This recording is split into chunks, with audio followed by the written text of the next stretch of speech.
রাধে রাধে। ওম নমো ভগবতে বাসুদেবায়। ওম নমো ভগবতে বাসুদেবায়। ওম নমো ভগবতে বাসুদেবায়। শ্রীমদ্ ভাগবত চতুর্থ স্কন্দ পুষণম সপ্তম অধ্যায় যজ্ঞের যজ্ঞানুষ্ঠান। শ্লোক 31। ব্রহ্মা উবাচ নৈতৎস্বরূপম ভবতু অসৌ পদার্থ বেদগ্রহী পুরুষ ইয়াবো দীক্ষেত জ্ঞানিশ্চ চার্তুষ্য গুণৈশ্চ চাশ্রয়ু মায়াময়ান ব্যতিরিক্ত মতস্তম। অনুবাদ: ব্রহ্মা বললেন, যদি কেউ জ্ঞানের লাভের বিভিন্ন পন্থার মাধ্যমে আপনাকে জানার চেষ্টা করেন তাহলে তিনি কখনোই আপনার ব্যক্তিত্ব এবং নিত্যস্বরূপ বুঝতে পারবেন না।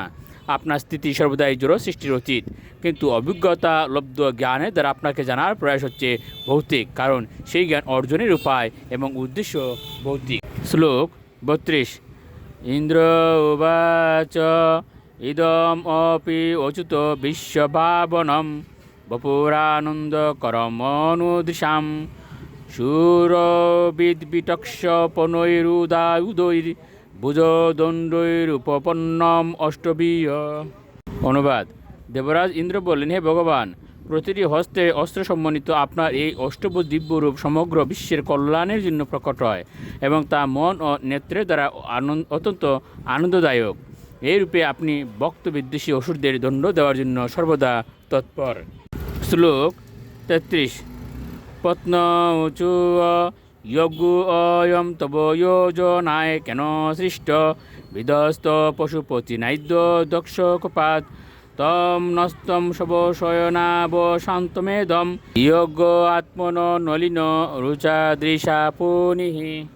অনুবাদ: ঋত্বিক পত্নীগণ বললেন, হে ভগবান, ব্রহ্মার নির্দেশে এই যজ্ঞের আয়োজন করা হয়েছিল, কিন্তু দুর্ভাগ্যবশত দক্ষের প্রতি ক্রুদ্ধ হয়ে শিব এই যজ্ঞ নষ্ট করেছিলেন এবং তার ক্রোধের ফলে যজ্ঞে বলির পশুরা মৃত হয়ে পড়ে রয়েছে। তাই যজ্ঞের সমস্ত প্রস্তুতি নষ্ট হয়েছে। এখন আপনার পদ্মপলাশ সূচনের দৃষ্টিপাতের দ্বারা এই যজ্ঞস্থলকে পূর্ণ পবিত্র করুন। 34। ঋষয় উচু অননীতম তে ভগবন বিচেষ্টিতম যদাত্মনা চরসি ই কর্মনাজ্যসে বিভূতয়ে যত উপসেদুরীশ্বরীম ন মন্যতে স্বয়ং অনুবর্ততিম ভবান। অনুবাদ: ঋষিরা প্রার্থনা করেছিলেন, হে ভগবান, আপনার কার্যকলাপ পরম অদ্ভুত এবং যদিও আপনি আপনার বিভিন্ন শক্তির দ্বারা সব কিছু সম্পাদন করেন তবু আপনি সেই সমস্ত কার্যকলাপের প্রতি মোটেই আসক্ত নন। এমনকি আপনি লক্ষ্মী দেবীর প্রতিও আসক্ত নন, যার কৃপা লাভের জন্য ব্রহ্মার মতো মহান দেবতারও তার পূজা করেন। শ্লোক 35।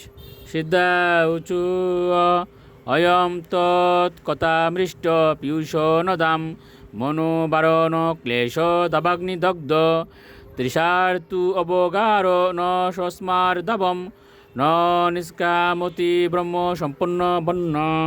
অনুবাদ: সিদ্ধগণ প্রার্থনা করেছিলেন, হে ভগবান, দাবানল ক্লিষ্ট অস্থি যেমন নদীর জলে প্রবেশ করে তার সমস্ত ক্লেশ ভুলে যায়, তেমনই আমাদের মন আপনার দিব্য লীলামৃতের নদীতে সর্বদা নিমজ্জিত থাকার ফলে সেই চিন্ময় আনন্দ কখনোই পরিত্যাগ করতে চায় না, যা ব্রহ্মানন্দের থেকেও অধিক আনন্দদায়ক।